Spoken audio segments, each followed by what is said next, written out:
क्या भारतीय जनता पार्टी सरकार गुंडों का सहारा लेगी इस आंदोलन को कुचलने के लिए? आखिर क्या वजह है कि जिस व्यक्ति को शिक्षा विभाग में एक ऊंचा ओहदा दिया जा रहा है वो खुद विवादों में फंसा हुआ है? सोनम वांगचुक के तेवर में नरमी क्या बतलाती है? क्योंकि कॉकरोच जनता पार्टी आंदोलन की तरफ से आवाज उठ रही है कि धर्मेंद्र प्रधान के इस्तीफे के बगैर हम पीछे नहीं हटने वाले। और सबसे बड़ा सवाल, क्या इस आंदोलन को कुचलने के लिए बदनाम किया जा रहा है कॉकरोच जनता पार्टी को? उसकी विश्वसनीयता खत्म की जा रही है और हिंसा का सहारा लिया जाएगा? मैं ये बात पूरी जिम्मेदारी के साथ कह रहा हूं दोस्तों, और मैं क्यों कह रहा हूं मैं आपको बताऊंगा। मगर सबसे पहले मैं आपको बतलाना चाहता हूं कि मुद्दा सिर्फ धर्मेंद्र प्रधान का इस्तीफा नहीं है। इसी मंच पर मैंने आपसे बार बार कहा है कि जब तक शिक्षा व्यवस्था में, खासतौर से पिछले 12 सालों में जो शिक्षा व्यवस्था चली आ रही है, जब तक उसमें परिवर्तन नहीं आएगा कुछ नहीं होने वाला है। क्योंकि हो क्या रहा है मैं आपको बताता हूं। इस सरकार में एक टर्मिनोलॉजी है जिसे लैटरल एंट्री कहते हैं, यानी कि भारतीय जनता पार्टी आरएसएस के लोगों को पिछले दरवाजे से शिक्षा विभाग, तमाम बड़े बड़े महकमों में लाता है, अपने पसंदीदा लोगों को। और इनमें से कई लोग कई विवादों से जुड़े हुए हैं। अब मैं आपके सामने इंडियन एक्सप्रेस की एक रिपोर्ट रखना चाहता हूं दोस्तों। आपके सामने यह शख्स हैं नरेश पाल गंगवार, एक आईएएस ऑफिसर हैं और अब शिक्षा विभाग में एक बहुत ऊंचे ओहदे पर आ रहे हैं। क्या आप जानते हैं इनसे जुड़ा हुआ है कॉन्फ्लिक्ट ऑफ इंटरेस्ट का एक मामला? क्या सरकार को यह बात नहीं पता थी? फिर भी इन्हें इतने ऊंचे पद पर लाया जा रहा है। अब आप समझिए सरकार शिक्षा को लेकर कितनी संजीदा है। मगर आपके जहन में सवाल होगा कि पूरा मामला क्या है। तो चलिए इंडियन एक्सप्रेस की रिपोर्ट क्या कहती है वो मैं आपको आसान लफ्जों में बताना चाहता हूं। मगर याद रखिएगा दोस्तों, कुछ देर बाद मैं आपको यह भी बताऊंगा कि गोदी मीडिया और गुंडों के सहारे किस तरह से इस आंदोलन को कुचलने की तैयारी है। मगर सबसे पहले नरेश पाल गंगवार का यह पूरा विवाद आपके स्क्रीन पर। राष्ट्रीय बागवानी बोर्ड यानी एनएचबी की सब्सिडी योजना के तहत परिवार को 1.16 करोड़ रुपए से अधिक की सब्सिडी मिलने को लेकर इंडियन एक्सप्रेस की रिपोर्ट से सवालों के घेरे में आ गए हैं 1994 बैच के राजस्थान कैडर के वरिष्ठ आईएएस अधिकारी नरेश पाल गंगवार। अब यह शख्स देश में शिक्षा की कमान संभालेंगे। केंद्र सरकार ने गंगवार को शिक्षा मंत्रालय में उच्च शिक्षा पद का नया सचिव नियुक्त किया है। गौरतलब है कि अखबार की रिपोर्ट में दावा किया गया है कि गंगवार की पत्नी, मां और बेटे को 5 सालों के दौरान एनएचबी की योजना के तहत सब्सिडी मिली थी, जिसे लेकर संभावित हितों के टकराव यानी कॉन्फ्लिक्ट ऑफ इंटरेस्ट पर सवाल उठाए गए थे। इससे पहले गंगवार केंद्र में मत्स्य पालन, पशुपालन एवं डेयरी मंत्रालय, पशुपालन एवं डेयरी विभाग के सचिव की जिम्मेदारी संभाल रहे थे। ऐसे व्यक्ति को शिक्षा विभाग में ऊंचे पद पर डाला जाएगा। मैं फिर आपसे सवाल पूछना चाहता हूं दोस्तों, अगर ऐसे व्यक्ति को शिक्षा मंत्रालय में ऊंचा पद मिलेगा तो क्या शिक्षा मंत्रालय खाक सुधरेगा? धर्मेंद्र प्रधान का इस्तीफा महज शुरुआत है। मैं आपसे बार बार कह रहा हूं, पिछले 12 साल के इतिहास में अगर भारतीय जनता पार्टी ने किसी विभाग की सबसे ज्यादा बखिया उधेड़ी है तो वो शिक्षा मंत्रालय है। क्यों? क्योंकि भाजपा को लगता है कि इस देश के युवा पर काबू पाया जा सकता है अगर हम शिक्षा में परिवर्तन लाएं, अगर हम अपना एजेंडा चलाएं, तभी हम उनके दिमागों पर कंट्रोल कर पाएंगे। मगर जेन जी ने इनकी पूरी साजिश को नाकाम कर दिया। पिछले 12 सालों से क्या हो रहा है दोस्तों? सिर्फ एक व्यक्ति को विश्व गुरु के तौर पर पेश किया जा रहा है, यानी प्रधानमंत्री नरेंद्र मोदी। इसमें करोड़ों डॉलर खर्च किए गए। 2014 से पहले आम भारतीय विश्व गुरु हुआ करता था। हमारे डॉक्टर्स, हमारे इंजीनियर्स, हमारे आईटी प्रोफेशनल्स जो सिलिकॉन वैली जाया करते थे वो विश्व गुरु हुआ करते थे। मगर 2014 के बाद करोड़ों डॉलर्स खर्च किए गए एक आदमी को विश्व गुरु बनाने के लिए, और आप यानी युवाओं ने, इस देश के जेन जी ने 3 या 4 दिन के आंदोलन में उसे पूरी तरह से धराशायी कर दिया। यही वजह है कि प्रधानमंत्री नरेंद्र मोदी आज मित्रों के जरिए फ्रेंड्स बोल रहे हैं। यह परिवर्तन आया है। मगर यह मुद्दा बहुत गंभीर है दोस्तों। जैसे कि आप जानते हैं, सोनम वांगचुक ने आमरण अनशन खत्म कर दिया। आप देख सकते हैं कि JP Nadda, union minister JP Nadda बाकायदा पढ़ के सुना रहे थे कि हम क्या क्या करने वाले हैं। मगर यहां पर कहीं पर भी यह नहीं लिखा हुआ है कि धर्मेंद्र प्रधान के इस्तीफे पर हम विचार करेंगे। कहीं नहीं लिखा हुआ है साहब। बावजूद इसके सोनम वांगचुक ने आमरण अनशन खत्म कर दिया। सवाल किया जाएगा, आखिर क्यों?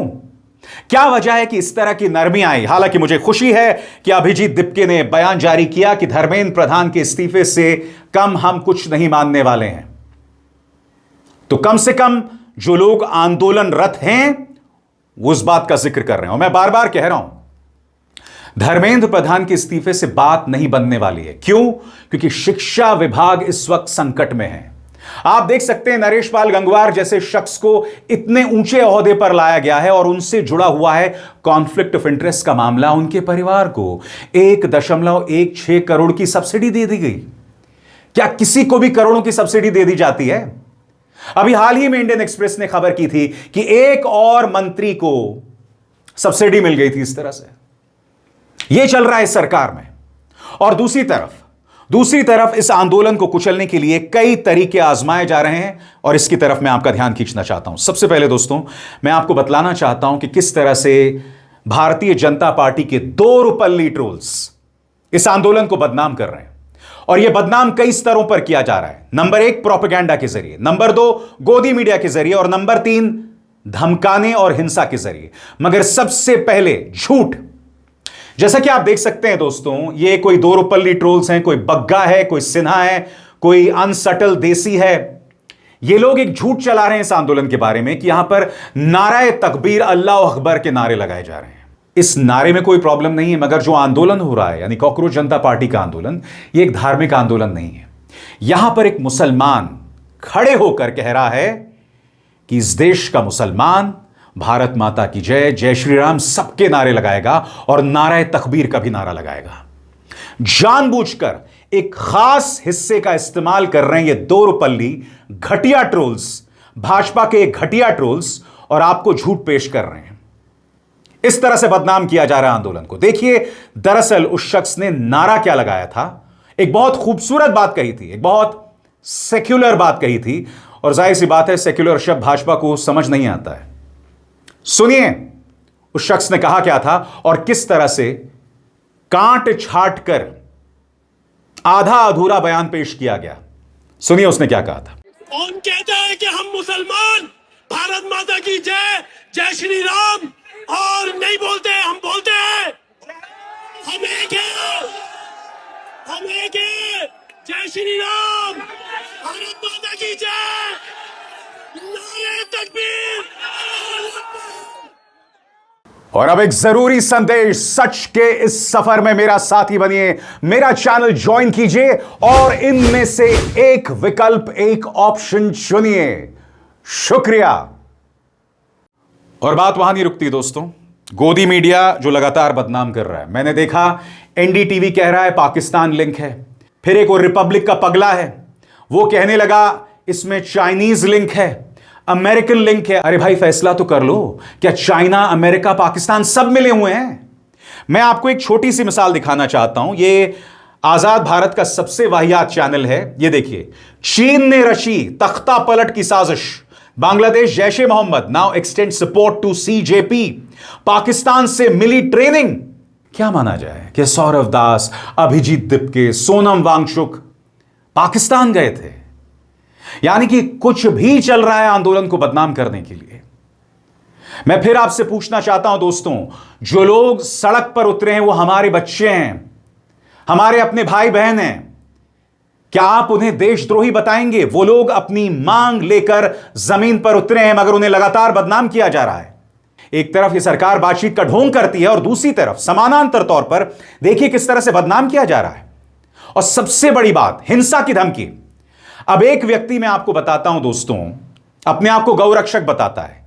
इसकी तस्वीर आप देख सकते हैं, चिराग पासवान के साथ है, कपिल मिश्रा के साथ है। इसको लेकर मुझे कोई हैरत नहीं है। वही कपिल मिश्रा, याद कीजिएगा दिल्ली दंगों से पहले इसने कहा था कि आज तो डोनाल्ड ट्रंप है, हम वापस जा रहे हैं, कल आप भी हमें नहीं रोक पाएंगे। सरकार इन्हीं की थी, पुलिस इन्हीं की थी, और फिर उसके बाद दिल्ली में दंगे हो गए। उस वाहियात कपिल मिश्रा के साथ भी उस व्यक्ति की तस्वीर है जो अपने आप को खुद गुंडा बताता है।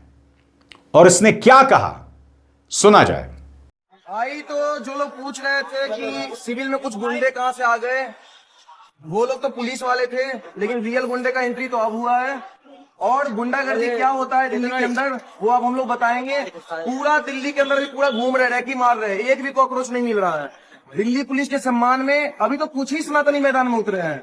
अभी हम लोग डेट भी रखने वाले हैं, टाइम भी रखने वाले हैं, और पूरा दिल्ली का घेराव आप सारे गौरक्षक और सारे सनातनी मिलकर करने वाले हैं। अलर्ट मोड पे रहना सब। जय गौ माता, जय श्री राम, हर हर महादेव। मैं फिर आपसे पूछना चाहता हूं दोस्तों, अगर इस तरह का बयान, इस तरह की धमकी किसी और ने दी होती तो दिल्ली पुलिस ने लठ बजा दी होती। दिल्ली पुलिस लड़कियों के बैक साइड में डंडा घुसा सकती है, लड़कियों को थप्पड़ मार सकती है, 10 साल के बच्चों को थप्पड़ मार सकती है, इन पे कोई एक्शन नहीं होगा। मगर इस तरह के सो कॉल्ड स्वयंभू गुंडे धमकी देंगे, और धमकी कहां दी जा रही है? कनॉट प्लेस में, कि दिल्ली पुलिस हमें हाथ में लाठी दे दे, देखो हम इनका क्या हश्र करते हैं। और सबसे बड़ी बात, दिल्ली पुलिस के पीछे खड़े होकर जय श्री राम के नारे लगा रहे हैं और कह रहे हैं कि लठ बजाओ, हम तुम्हारे साथ हैं। सुनिए जंतर मंतर में किस तरह के भड़काऊ नारे लगाए जा रहे हैं।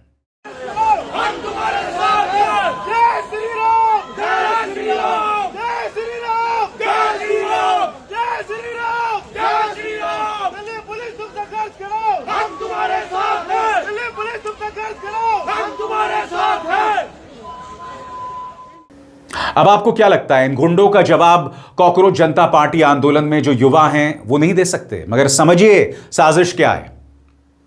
कॉकरोच जनता पार्टी आंदोलन में जो बच्चे हैं उनकी तादाद बहुत ज्यादा है, सैकड़ों की तादाद में, और ये मुट्ठी भर गुंडे हैं। जाहिर सी बात है, अगर दोनों की लड़ाई हो जाती है तो मुझे आपको बतलाने की जरूरत नहीं कौन जीतेगा कौन पिटेगा, मगर यही ये लोग चाहते हैं। इनकी साजिश देखिए, ये लोग चाहते हैं आप इस तरह की हिंसा में उलझें। ये मुट्ठी भर गुंडे आएंगे, आपको धमकाएंगे, आपको डराएंगे, आपको भड़काएंगे। वो चाहते हैं कि आप पत्थर मारो, और यही इस्तेमाल करके पुलिस दबिश डालेगी, कहेगी कि देखो आंदोलन अराजक हो गया है, हिंसा होने लगी है। आप साजिश को समझिए, आप साजिश को समझिए। और यही वजह मैं बार बार कहता हूं कि इस देश की सबसे बड़ी सौगात हमारा सत्याग्रह। सत्याग्रह is India's biggest export. Mahatma Gandhi का सत्याग्रह, जिससे बराक ओबामा से लेकर Nelson Mandela, Martin Luther king सब प्रेरित थे, सब इंस्पायर्ड थे। इसलिए गुंडे आए, गुंडागर्दी करें, इनका जवाब नहीं देना है। हिंसा वैसे भी नहीं करनी है, किसी भी कीमत पर नहीं करनी है, मगर इनकी कोशिश है। ये मुट्ठी भर गुंडे आएंगे, तुम्हें धमकाएंगे। मुझे ताज्जुब नहीं है अगर इसके पीछे भाजपा की सोच होगी, क्योंकि मुझे बताइए ये गुंडा आखिर क्यों चिराग पासवान के साथ है, क्यों कपिल मिश्रा के साथ है? इस व्यक्ति को कैसे इस तरह का एक्सेस मिल रहा है? और यह मत सोचिए कि धमकी सिर्फ भारतीय जनता पार्टी के साथ फोटो खिंचवाने वाले स्वयंभू गुंडे दे रहे हैं। हिंसा की बात वो कर रहे हैं। दिल्ली यूनिवर्सिटी, आप विश्वास करोगे, दिल्ली यूनिवर्सिटी अपने ही छात्रों को धमका रही है कि तुम पर लीगल एक्शन लिया जाएगा। कई जगहों पर यह भी बातें आ रही हैं कि इनके पासपोर्ट कैंसिल किए जा सकते हैं।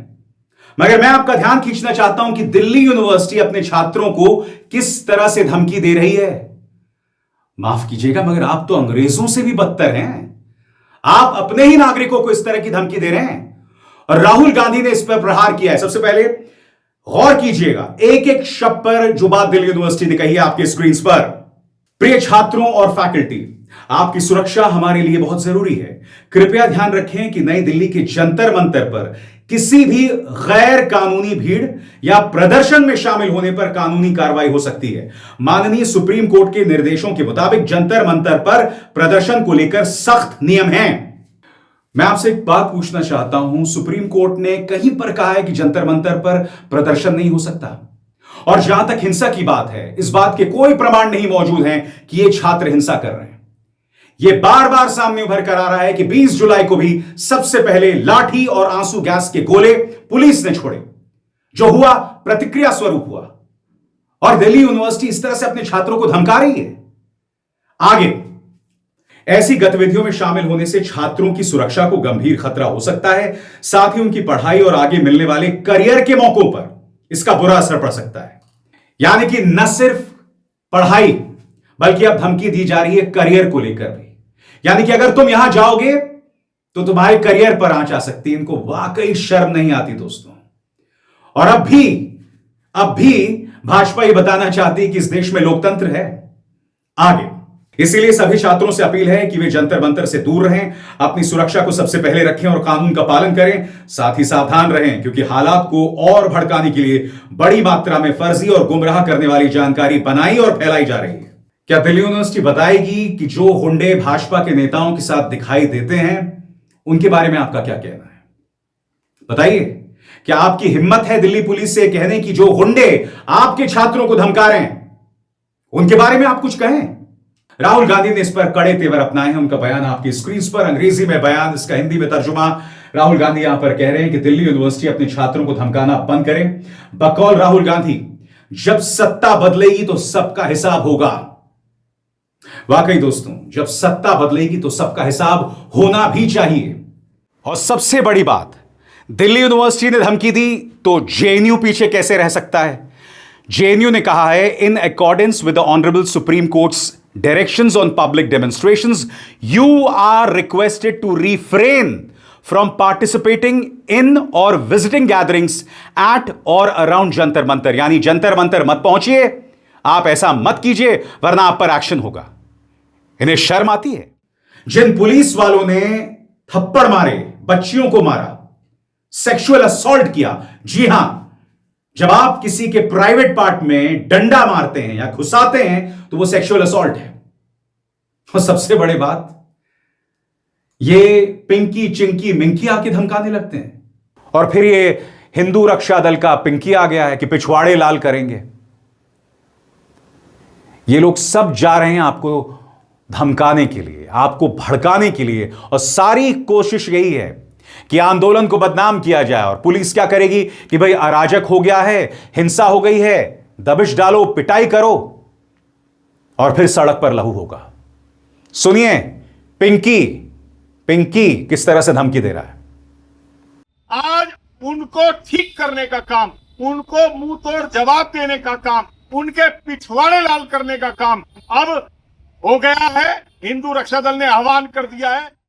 बहुत बड़ी चुनौती है इस आंदोलन को लेकर, इस युवा को लेकर। कई जगह साजिशों का दौर है। अचानक आप देख रहे हैं सोनम वांगचुक के रुख में नरमी। अचानक आप देखते हैं कि सलमान खान पहले उनके पक्ष में बयान देते हैं और फिर पलट जाते हैं, कहते हैं मोदी जी पर विश्वास करो। शिखर धवन जैसे लोग, इनके बयान को देखिए, इनके बयान में साफ तौर पर सरकार के लिए समर्थन है। सचिन तेंदुलकर का बयान, इन सब के बयानों को अगर आप ध्यान से पढ़ें तो कोशिश है नसीहत दी जाए युवाओं को कि आंदोलन बंद कर दो। यही बात कल सलमान खान ने भी कही थी। मैं इसलिए कह रहा हूं, इस आंदोलन को प्रचार, हिंसा और धमकी, इन सब का सहारा लिया जा रहा है इसे तोड़ने के लिए, इसे बदनाम करने के लिए। एंड ऑफ कोर्स पर्दे के पीछे क्या डील्स हो रही हैं हम नहीं जानते हैं, मगर भारतीय जनता पार्टी को पता होना चाहिए यह आंदोलन अब सिर्फ जंतर मंतर तक सीमित नहीं है। इस आंदोलन को अब हम कॉकरोच जनता पार्टी आंदोलन भी नहीं कह सकते हैं, क्योंकि अब देश का युवा, देश का जेनजी मैदान में है। वो देख रहा है कि शिक्षा मंत्रालय में किस तरह का संकट है, भाजपा कर क्या रही है। क्यों? क्योंकि वो देख रही है शिक्षा मंत्रालय की क्या हालत है। यही वजह है कि वो मैदान में है, और यही वजह मैं आपसे कह रहा हूं, मुद्दे पर फोकस रहिए, हिंसा का सहारा नहीं लेना है।